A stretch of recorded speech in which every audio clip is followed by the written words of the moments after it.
SMS Maharashtra चॅनलमध्ये आपले सहर्ष स्वागत आहे। मित्रांनो, आपण आहोत हट्टा या गावामध्ये, वसमत तालुक्यातील हट्टा या गावामध्ये आमरण उपोषणासाठी दोन बांधव बसले आहेत।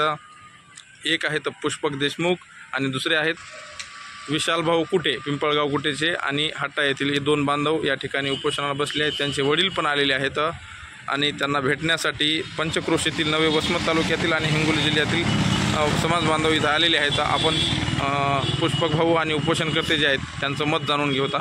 भाऊ, आपल्याला उपोषण करावं असं का वाटलं? मनोजदादा जरांगे पाटील यांच्या समर्थनार्थ आपण उपोषणाला बसलेले आहेत।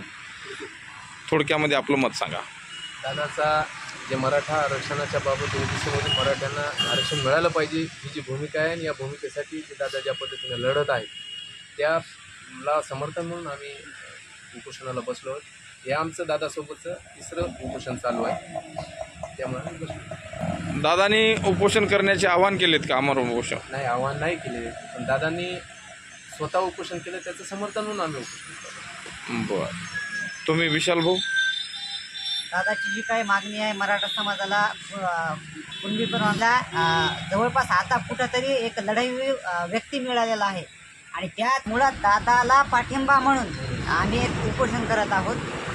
मुद्दा असा आहे, दादाचं म्हणणं रास्त आहे, त्यांना सगळ्यांची काळजी आहे म्हणून ते तसं म्हणले उपोषणाला कोणी बसू नका, पण दादा आम्हाला विचारून बसलेले नाहीत। मुद्दा आमचा एकच आहे, तर आम्ही मागे का राहावं म्हणून आम्ही मनोज दादाला पूर्ण महाराष्ट्रातले आमच्यासारखे समर्थक सांगत आहेत। पूर्ण महाराष्ट्रात 6 कोटी तब्बल मराठ्याचं मत आहे। मनोज दादांनी मराठ्यांसाठी स्वतःची काळजी घेऊन हे उपोषण थांबवायला पाहिजे। दादा हे ऐकत नाहीत, मग आम्ही दुसरे आमरण उपोषणकर्ते आहेत आरळचे देवराव राखोंडे। आपण सांगा या दोन गोष्टी याविषयी। या ठिकाणी पुष्पकभाऊ देशमुख व विशालभाऊ कुटे ते जरांगे पाटलांच्या समर्थनार्थ आमरण उपोषणासाठी बसलेले आहेत। त्यांचं हे तिसरं आमरण उपोषण आहे। मी सुद्धा 2 वेळेस आमरण उपोषण केलेलं आहे। एका आमरण उपोषणकर्त्याला काय त्रास होतो याची जाणीव मला आहे। जो स्वतः आमरण उपोषण करू शकतो याचा अर्थ तो कुठल्याही लढ्यामध्ये सहभागी होऊ शकतो। म्हणून जरांगे पाटलांना असे ठिकठिकाणी महाराष्ट्रभर आमरण उपोषणकर्ते बसलेले आहेत त्यांच्या समर्थनार्थ। सरकारने आता तरी हे प्रश्न गांभीर्याने घेणे गरजेचं आहे। हैदराबाद गॅजेट असो, सातारा गॅजेट असो, बॉम्बे गॅजेट असो, तो लवकरात लवकर लागू करून मराठ्यांचे सगळे सोरे ही अधिसूचना काढलेली ती एक तर लागू करावी किंवा मराठा हाच कुणबी हा सिद्ध करून आम्हाला मराठ्यांना ओबीसीतून आरक्षण द्यावं आणि सरकारनं विधानसभेला समोर द्यावं। अन्यथा येणाऱ्या विधानसभेला जरांगे पाटील म्हणतील त्याप्रमाणे यांचा सुपडा साफ होईल। जर सत्ताधाऱ्यांनी आमची मागणी पूर्ण नाही केली तर यांनी थोडं तरी गांभीर्याने घेणं गरजेचं आहे, अन्यथा याचं त्यांना खूप मोठा फटका बसू शकतो।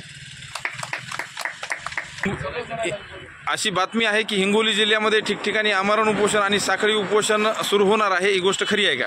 हो, आम्ही करंजळा सर्कलमध्ये साखळी उपोषण सुरू करण्याच्या तयारीत आहोत। तर मनोज दादा जरांगे यांच्या समर्थन देण्यासाठी आम्ही साखळी उपोषण करणार आहे। म्हणजे करंजळाच नाही तर वसमत तालुक्यामध्ये बहुतांश ठिकाणी सर्कलनुसार साखळी उपोषण सुरू होऊ शकतं। ठीक आहे, धन्यवाद।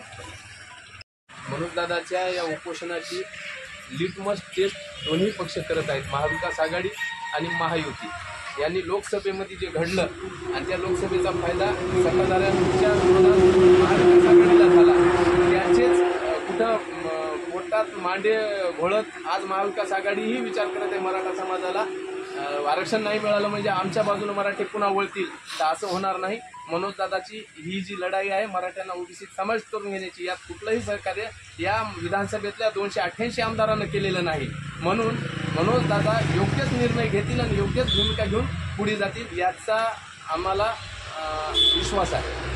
म्हणजे जरांगे पाटलांनी कोणताही निर्णय घेतला तरी तो मराठीच्या बाजूला असेल आणि कोण्या विशिष्ट पक्षाला फायदा होईल असा नसणार आहे। जे की सत्ताधारी आरोप करत आहेत मनोज दादाला की मनोज दादाचं आंदोलन हे मॅनेज आहे अशी आवई उठवण्याचा प्रकार सत्ताधारी करत आहेत, पण याचा फायदा विरोधकांना होईल असं काही होणार नाही। विरोधक सुद्धा मराठ्याच्या विरोधात आहेत, हे मराठ्याला कळून चुकलेले। थँक्यू, धन्यवाद।